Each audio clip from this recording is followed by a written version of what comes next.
Hello and welcome to COVID-19 News Bulletin brought to you by Qatar Media Corporation. His Highness the Emir Sheikh Tamim bin Hamad Al Thani on Wednesday issued an Amiri gesture pardoning a number of prisoners in consideration of health and humanitarian conditions in light of the current situation in the country as a result of the COVID-19 pandemic. The Prime Minister and Minister of Interior, His Excellency Sheikh Khalid bin Khalifa bin Abdulaziz Al Thani, chaired the Cabinet meeting on Wednesday through video conferencing.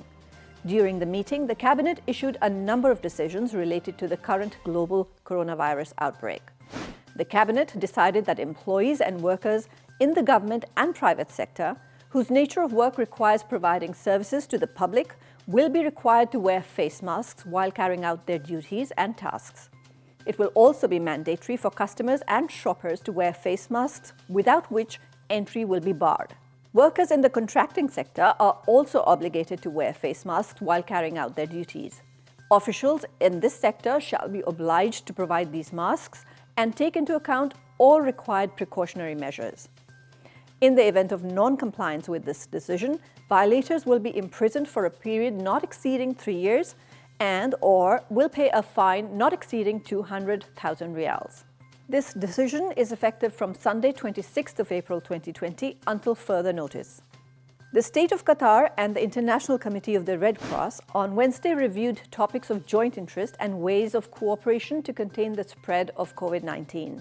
This came in a phone call that Qatar's Deputy Prime Minister and Minister of Foreign Affairs, His Excellency Sheikh Mohammed bin Abdul Rahman Al Thani, received from Peter Moria, the President of ICRC.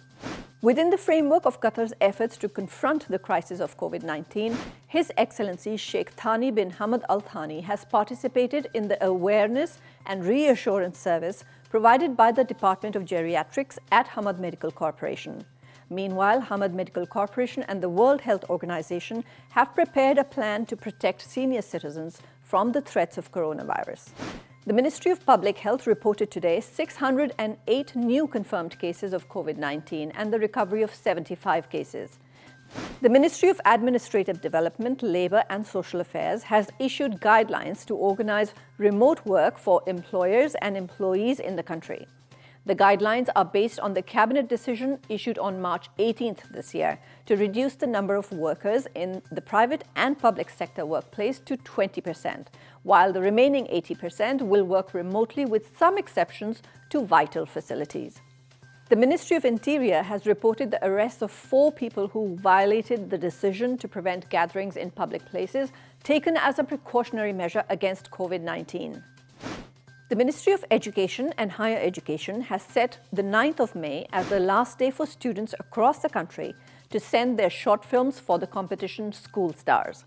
The competition, entitled Bright Side, is in its first edition and invites students to participate by creating short films to express their views in relation to the outbreak of coronavirus. With that, we wrap up today's COVID-19 bulletin.